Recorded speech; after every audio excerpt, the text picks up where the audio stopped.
Hello students, स्वागत है आपका एक नए वीडियो में।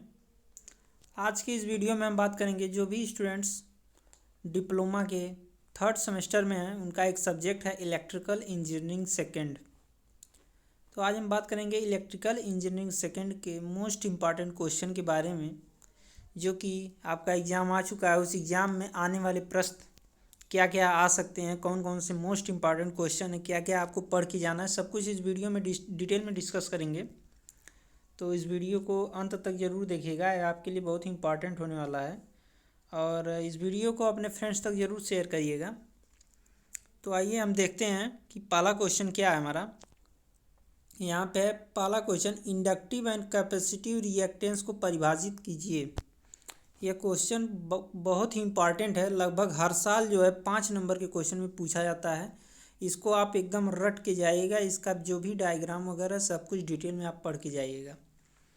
उसके बाद हमारा दूसरा क्वेश्चन है, सिंगल फेज ट्रांसफार्मर की संरचना डायग्राम के साथ समझाइए।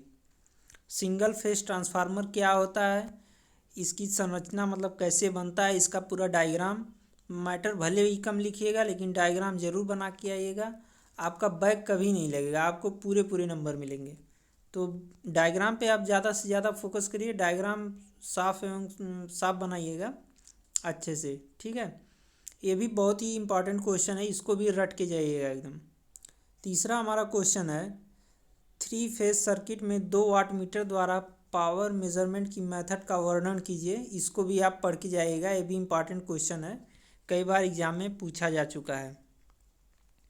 डीसी मोटर के प्रिंसिपल को समझाइए। हमारा चौथा क्वेश्चन है, डीसी मोटर के वर्किंग प्रिंसिपल को समझाइए। मोस्ट इम्पॉर्टेंट क्वेश्चन, इसको तो आपको बिल्कुल छोड़ना ही नहीं है, एकदम रट के जाना है। ये हर साल 5 नंबर में पूछा जाता है। इसको डायग्राम के साथ आप डिटेल में लिखेंगे, 3 पेज में कम से कम लिखेंगे, आपको फुल मार्क्स मिलेंगे इस पर। उसके बाद हमारा पाँचवा क्वेश्चन है, डीसी जनरेटर को पैरेलल में स्टार्ट करने का वर्णन कीजिए। इसको भी आप पढ़ लीजिएगा, डीसी जनरेटर पैरेलल में कैसे स्टार्ट होता है। उसके बाद हमारा है छठवां क्वेश्चन, डीसी मोटर के बैक ईएमएफ से आप क्या समझते हैं, विस्तार में समझाइए। मोस्ट इम्पॉर्टेंट क्वेश्चन है, ये भी लगभग हर साल पूछा जाता है, बहुत ही रिपीटेड क्वेश्चन है, इसको आप रट के जाएंगे। सातवां क्वेश्चन है, सर्वो मोटर क्या होता है। सर्वो मोटर क्या होता है या कितने प्रकार का होता है, इसको भी आप पढ़ के जाइएगा अच्छे से। ये भी एग्ज़ाम में पूछा जा चुका है कई बार, तो आ सकता है। उसके बाद हमारा आठवां क्वेश्चन है, 3 फेज इंडक्शन मोटर के स्टार्टर की सूची बनाइए तथा किसी एक कार्यकारी प्रिंसिपल का चित्र बनाइए। इसको भी आप अच्छे से पढ़ लेंगे, इंडक्शन मोटर के बारे में ये भी लगभग हर साल ही पूछा जाता है। उसके बाद जो हमारा 9वां क्वेश्चन है वो मोस्ट इम्पॉर्टेंट क्वेश्चन है, जो कि हर साल पूछा जाता है, एकदम कन्फर्म है। 5 नंबर आपको यहाँ से मिल जाएगा। स्टेपर मोटर क्या होता है, एक यूनिवर्सल मोटर क्या होता है, इस पे आपको ब्रीफ में लिखने के लिए आ सकता है, उसमें 5 नंबर में 2.5 नंबर का, तो आप इसको ज़रूर तैयार करिएगा। उसके बाद हमारा 10वां क्वेश्चन है, ट्रांसफार्मर में लॉसेस से आप क्या समझते हैं, कितने प्रकार की होती है। लॉसेस, ट्रांसफार्मर लॉसेस पढ़ लीजिएगा, ये मोस्ट इम्पॉर्टेंट क्वेश्चन है, 5 नंबर में ज़रूर पूछा जाता है, हर साल पूछा जाता है। तो यहाँ से आपको काफ़ी इजी वे में 5 नंबर मिल सकता है, तो इसको छोड़िएगा मत, इस क्वेश्चन को। उसके बाद हमारा 11वां क्वेश्चन है, ट्रांसफार्मर की ओपन सर्किट तथा शॉर्ट सर्किट टेस्ट की विवेचना कीजिए। इसको भी आप पढ़ के जाएंगे, इंपॉर्टेंट क्वेश्चन है।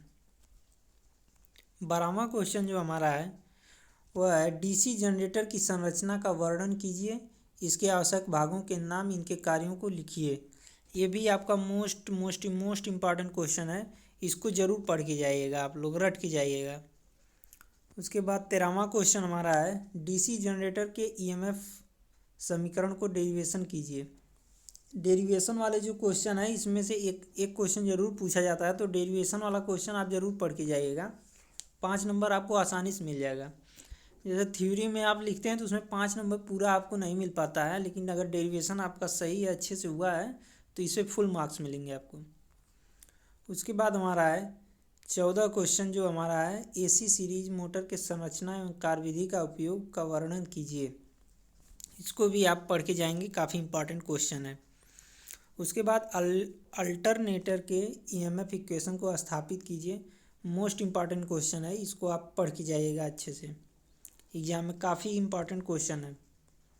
गणितीय व्यंजक एवं फेजर डायग्राम के समझाइए। प्योर कैपेसिटर द्वारा जनरेटर पावर की जीरो कब होती है, इसको आप ज़रूर पढ़ के जाइएगा। ये काफ़ी इंपॉर्टेंट क्वेश्चन है, कई बार पूछा जा चुका है एग्जाम में, तो इसको आप ज़रूर पढ़ के जाइए।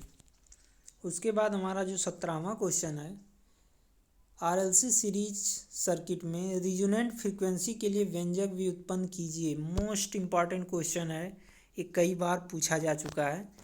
जो भी क्वेश्चन मैं बता रहा हूँ, अगर आप इतना ही पढ़ लेंगे, आपका सिलेबस नहीं तैयार है, बस इतने ही क्वेश्चन अगर आप रट ले रहे हैं तो आपका एक गारंटी है कि बैक नहीं लगेगी, कभी बैक नहीं लगेगी। और हमारा 18वां क्वेश्चन है, comparison between AC and DC current. ये भी कभी कभी पूछा जा चुका है, तो इस पर कम से कम आप 10 डिफरेंस तैयार कर लेंगे। एसी और डीसी में 10 डिफरेंस, कम से कम 2 पेज 3 पेज में आ जाए, 10 डिफरेंस आप तैयार कर लेंगे तो आपको 5 नंबर मिल सकता है यहाँ से। उसके बाद हमारा जो लास्ट क्वेश्चन है, 19वां question, star and delta combination को परिभाषित कीजिए। काफ़ी इजी क्वेश्चन है, इसमें डायग्राम वगैरह हैं, सब बना करके आपको अच्छे समझाना है। उसके बाद हमारा है, डेल्टा कम्बिनेशन के फेज एवं लाइन के करंट तथा वोल्टेज के मानों को संबंध निकालिए। इन दोनों में संबंध निकालना है, तो आप इसका देख लीजिएगा कैसे निकलता है, डेरिवेशन है इसका, तो इसको आप ज़रूर पढ़ लीजिएगा। ये भी मोस्ट इम्पॉर्टेंट क्वेश्चन है, 5 नंबर में हर साल लगभग पूछा जाता है। तो फ्रेंड्स, अगर आप इतना क्वेश्चन तैयार कर ले रहे हैं तो आपकी बैक तो कभी नहीं लगेगी, आपका 40+ मार्क्स ज़रूर आएगा। अगर आप अच्छे से लिखे हैं, अच्छे से डायग्राम बनाए हैं, तो आपका 40 मार्क्स प्लस ही गारंटी है। लेकिन आप किसी भी क्वेश्चन को करिएगा, अगर उसका डायग्राम है तो डायग्राम बना के अच्छे से लिखिएगा, आपको फुल मार्क्स मिलेगा। तो आज की वीडियो में बस इतना ही, बने रहिएगा चैनल पर, मिलते हैं नेक्स्ट वीडियो में।